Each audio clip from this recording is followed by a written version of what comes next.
মহলের একটা আদর্শ হওয়া উচিত। এটা আমি এই জন্য আপনাদেরকে আমার অন্তরস্থল থেকে ধন্যবাদ জানাই, এবং আপনারা যে এই উদ্যোগটাকে এত শক্তভাবে স্থায়ীভাবে দিয়েছেন, এটা আমি মনে করি এটা আমাদের আপনারা এই নাগেশ্বরী পৌরসভা বা শহরের একটু গর্ব। পৃথিবীতে কোনো ভালো কাজ নির্বিঘ্ন হয় না। আমাদের ইসলাম যখন প্রতিষ্ঠিত, ইসলাম ধর্ম যখন পৃথিবীতে আসে, তখন কিন্তু সহজে ইসলাম প্রচার হয়। ইসলাম তো শান্তির ধর্ম, পৃথিবীর সেরা ধর্ম। এটা কিন্তু সহজে এটা প্রচার করা যায় না। এই ভালো কাজটাতেও আমাদের রাসূলুল্লাহ ইসলাম বাধাগ্রস্ত হয়েছে। তা আপনারা মাদক প্রতিরোধ করবেন, সমাজের একটা নিকৃষ্ট জিনিসকে প্রতিরোধ করবেন, সেখানে বাধা আসবেই।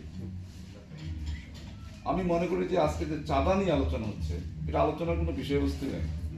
কারণ এই মাদক প্রতিরোধ যারা এই মহল্লার এলাকাবাসী করতেছে, তারা রাস্তায় রাস্তায় চাঁদা তোলে না, তারা কোনো অফিস আদালতে চাঁদা তোলে নাই, তাদেরকে দোষারোপ করার প্রশ্নই ওঠে না।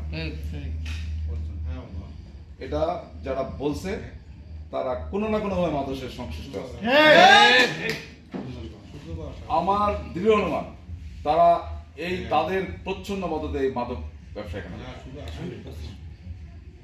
তা আজকে আপনাদেরকে স্পষ্ট বলতে চাই, যারা আপনাদের হুমকি দেয় সরকার পরিবর্তন হলে এটা হবে, কিছুই করতে পারবে না। আমি বলে দিয়ে গেলাম, কিচ্ছু করতে পারবে না। সরকার পরিবর্তন হলেও কিছু হবে না, না হলেও কিছু হবে না। কারণ সমাজে অন্যায়কারীর সংখ্যা অতি সীমিত, অন্যায়ের বিপক্ষে লোক বেশি। আপনারা যে দাঁড়ান বাস স্ট্যান্ডে, দেখবেন যে আপনাদের কতগুলো দাঁড়ায়, আর ওই মাদক ব্যবসায়ী মাদক শিল্পের পক্ষে কয়জন দাঁড়ায়। এটা আমরা নাগেশ্বরী উপজেলার সমস্ত এলাকায় আমরা কমিটি দিচ্ছি, আমরা কাজ করতেছি মাদক নিয়ে।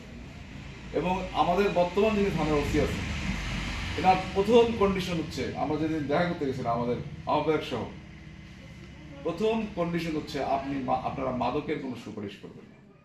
এবং আমি যখন বলছি যে আমাদের মাদক প্রতিরোধ কমিটি উপজেলা আছে, ইউনিয়ন পর্যায়ে আছে, পৌরসভায় কিছু কিছু মহল্লা কমিটি বলছিল আপনাদের সাথে আমার বসতে হবে।